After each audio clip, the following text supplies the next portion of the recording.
اعوذ بالله من الشیطان الرجیم بسم الله الرحمن الرحیم. تر څه مخکې بیا هم تاسو ټولو ته د پوهې د ډګر مینهوالو ته سلامونه او نیکې هیلې وړاندې کوم په دې هیله چې جوړ روغ او خوشحاله به یاست. زموږ او ستاسو نن د عمومي نباتاتو د مضمون اووم درس دی چې هغه مېوه او ډولونه یې دي، یعنې دویمه برخه ده. د میوو او ډولونو د درس لومړۍ برخه موږ او تاسو تیر ځل لوستې وله. اوس موږ تاسو د همدغه درس دویمه برخه وایو. موږ تاسو اوس بې غوښین میوې وایو. که چیرې موږ تاسو لږ تیر درس ته وګرځو، موږ تاسو دلته په تیر درس کې میوې په درې ډولو باندې ویشلې وې چې هغه یو ساده میوې یعنې سمپل فروټ وې، دوم اګریګیټ فروټ وې او همدارنګه دریم ملټیپل فروټ وې. موږ او تاسو ساده میوې فقط په دغه درس کې لوستې وې چې بیا د ساده میوو تعریف و. همدارنګه بیا مو ساده میوې موږ تاسو په دوو برخو باندې ویشلې وې، یو ساده وچې میوې وې او بل ساده غوښینې میوې وې. نو موږ تاسو له هغو څخه علي په ډول یې فقط تشریح کړی و چې هغه څه شي وې، ساده وچې میوې وې. بیا مو هغه په دوه ډوله ویشلې وې، یعنې په تېر درس کې موږ تاسو په همدې موضوعاتو باندې بحث کړی و.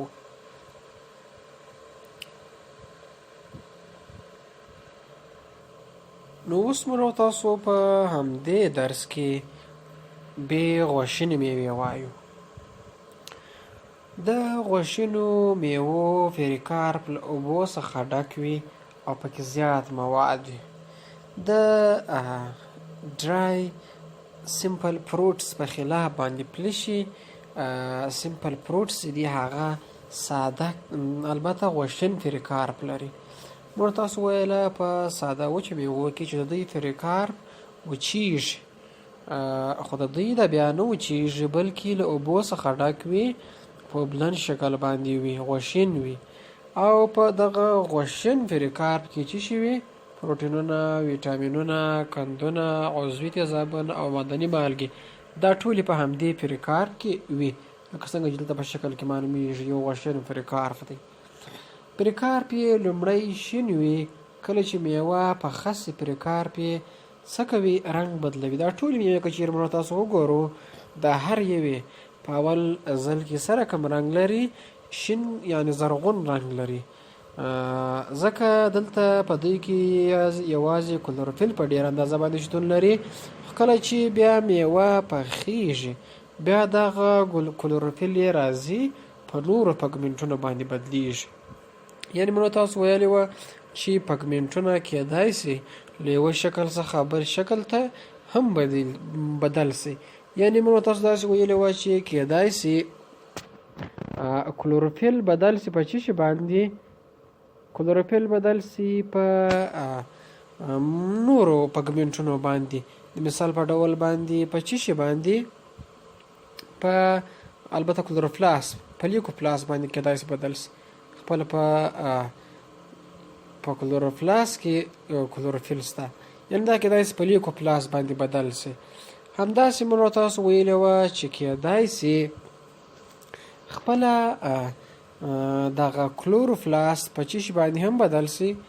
کلوروفلاس په څه شي باندې، په رنګه پګمنټ باندې چې هغه کروموفلاس دی. کروموفلاس یعنې په دې باندې هم دا بدلېدلی سي. دغسې کروموفلاس بیرته په کلوروفلاس باندې، او یا هم کلوروفلاس په لیکوپلاس، لیکوپلاس په کلوروفلاس باندې کولی سي چې بدل سي. نو ځکه دوی بیا دغه زرغون رنګ د لاسه ورکوي او بیا په نور رنګونو سره لیدل کېږي. هلته میوه پکښې په خس او رنګ بدل کړي. غوښینې میوې چې دي هغه مختلف ډولونه لري. اول ډول یې مندکې لرونکې میوې دي یا هم ډرف. دا هغه میوې دي چې له یوه یا زیاتو کارپلونو څخه منځته راغلي وي. ډبریني یا سټون فروټ هم ورته وایي، لکه آلو او ام. یعنې کارپل موږ تاسو پېژنو چې د ښځینه آلو تجمع ته ویل کېږي. نو له یوه کارپل څخه چې منځته راسي، دې ته موږ تاسو څه شی وایو، مندکې لرونکې میوې یا هم ډرف وایو. یعنی دلته تاسو د ډراف میوو ډولونه یې وایو، مثالونه یې وایو. یعنی a giraffe is a fleshy fruit with the skin and a central stone. یعنی دا هغه میوې د یو پوست لري او هم یو منځنۍ ډبره چې هغه ته موږ تاسو څه شی وایو؟ تخم وایو، هغه درلودونکي. دلته تاسو وګورئ چې د ډراف میوو مختلف ډولونه دي، چیریز، بادام، همداسې زردالو، مختلف خرما، کوکونټ، دا ټول د دې مثالونه دي.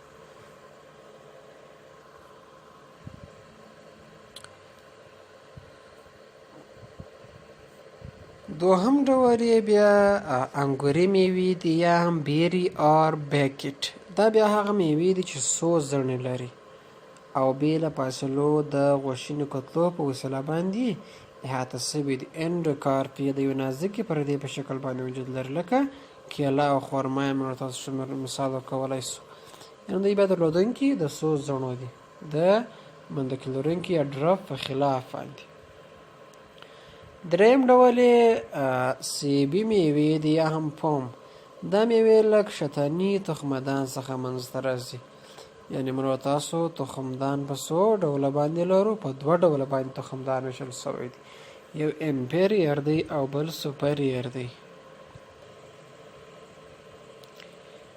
یو انفیریر اوارې دی او بل سوپریر اوارې دی. دلته که چیرې موږ تاسو وګورو سوپریر اوارې کوم یو دی؟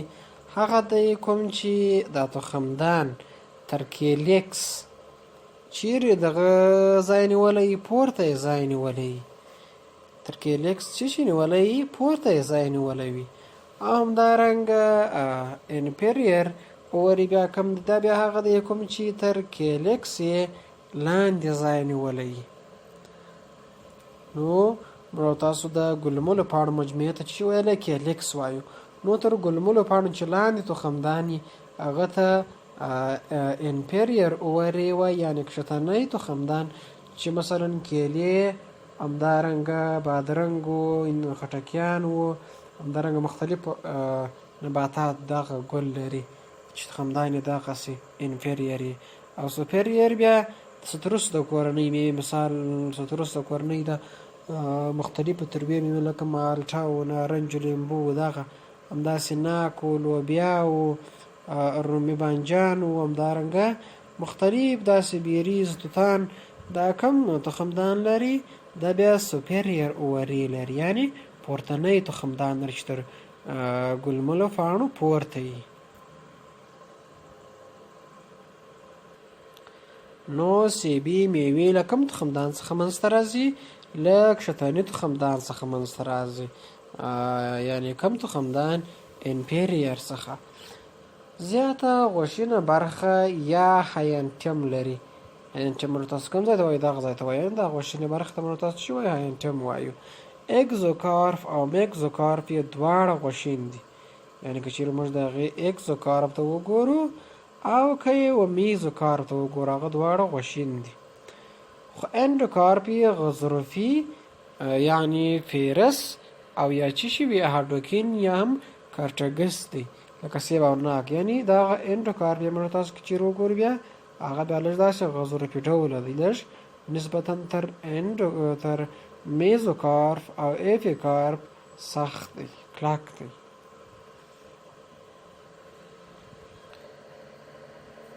څلورم ډول د غوښینو میوو یا هم فلشي فروټ ته پیپو فروټ دی یا هم پیپو میوې.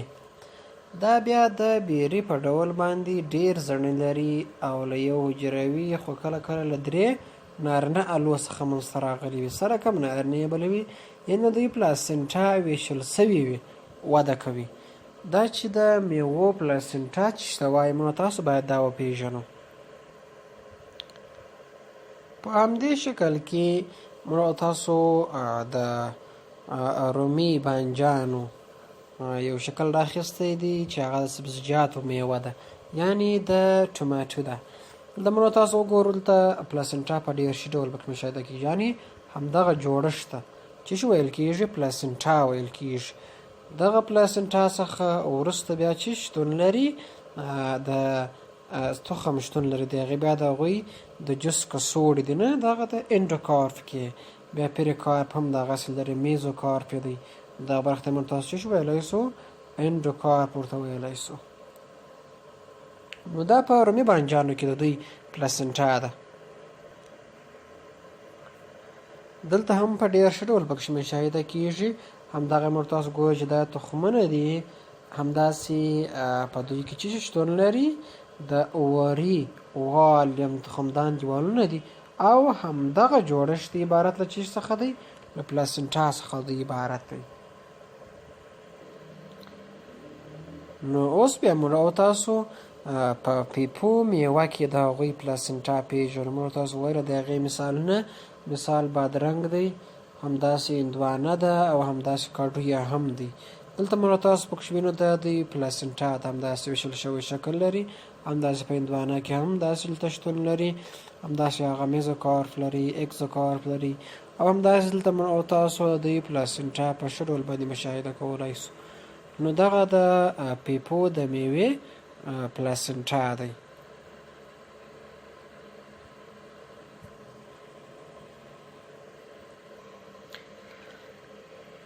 همداسې د غوښینو میوو پنځم ډول بیا کومې میوې دي هسپریډیم فروټ دا بیا څو خانه لرونکې سرمنډوله غوښینې میوې دي یعنې چې په هغې کې موږ تاسو داسې څو خانې مشاهده کولی سو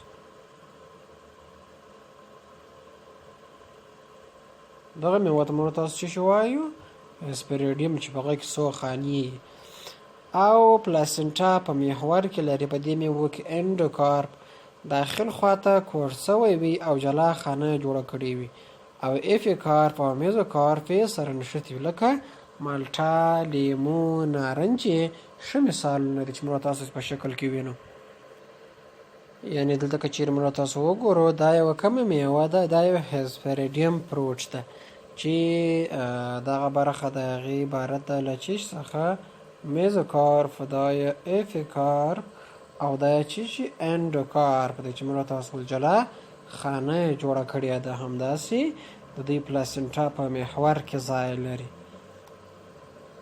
په هغه کې بیا چې شوي تخمونه شتون لري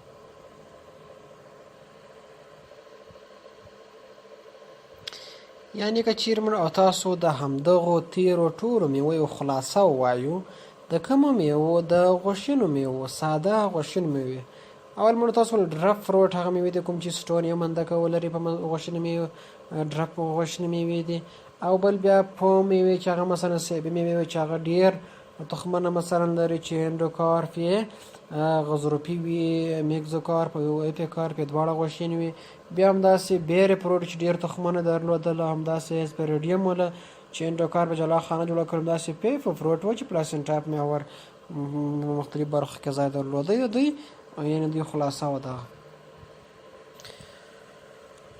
اوس موږ تاسو د میوو په طبقه بندي کې دوهم لوی ګروپ ته راځو موږ تاسو میوې په درې برخو باندې ویشلې وې یو کوم میوې وې ساده میوې وې دومې وشکي یا وژ لرونکې میوې وې او همدارنګه درېیمې بیا مولټیپل یا هم مرکب میوې وې د ساده میوو وشکي یا وژ لرونکې میوې هغه میوې دي چې د ساده میوو تجمع چې د ګل د اپروکارپس یا آزادو کاربنونو څخه پراختیا مومي ورته دا میوې ویل کېږي چې هغه د وشکي په سیر باندې داسې شکل ځان ته اختیاروي همدغه میوه ته موږ تاسو څه وایو اګریګیټ فروټ وایو یعنې دلته که چیرې موږ تاسو په شکل کې وګورو همدغه کوم میوې دي ساده میوې دي چې له یو تخمدان څخه یې وده کړې ده نه دلته موږ تاسو شکل ګورو همداسې اګریګیټ فروټ بیا چې مثلا له څو تخمدانو څخه یې به مختلفو جهتونو باندې داسې وده کړې وي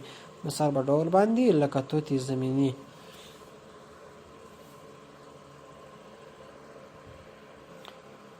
د میوو درېیم لوی ګروپ کوم دی مجاورې یا مرکب میوې دي چې موږ تاسو کمپوزایټ یا مولټیپل فروټ هم ورته وایي دا میوې له هغو ګلانو څخه منځته راځي چې یو بل ته نږدې وي یعنې په انفرنسنس شکل باندې شتون ولري په یو ځایي شکل باندې چې ګلانو ځای نیولی هغه انفرنسنس وایو نو د دوو ځینو ډولونو مثال په ډول باندې لکه سوروسس دا بیا هغه مېوې دي چې د سپیډکس یا سپایک جوړښتونو څخه وتلي جوړښتونه دي، له هغو څخه واده کوي، مثال لکه توت. همداسې سایکونس بیا دا مېوې د ناک ډوله غوښینو او میانې خالي ریسپټیکلونو څخه وده کوي. ښه مثال یې چې دی انځر دی. یعنې که چېرې موږ تاسو د دوی ټول ډولونو ته وګورو، د ساده، مجاورو او همدارنګه وشکې لرونکو مېوو توپیر داسې کوو. دلته په شکل کې دوی ډېر شي لیدل کېږي. سمپل فروټ لومړی. سمپل فروټ یعنې هغه مېوې کوم چې له یو تخمدان څخه یې وده کړې وي. دلته مثال ته موږ تاسو ښه مثال وینو. همداسې اګریګیټ فروټ بیا چې مثلا له څو کارپلونو څخه یې وده کړې وي. همداسې ملټیپل فروټ بیا چې په وسایي شکل باندې ګلان شتون ولري، د هر یوه څخه د مېوې یو برخه راسي. موږ تاسو څه شی وایو؟ ملټیپل فروټ وایو.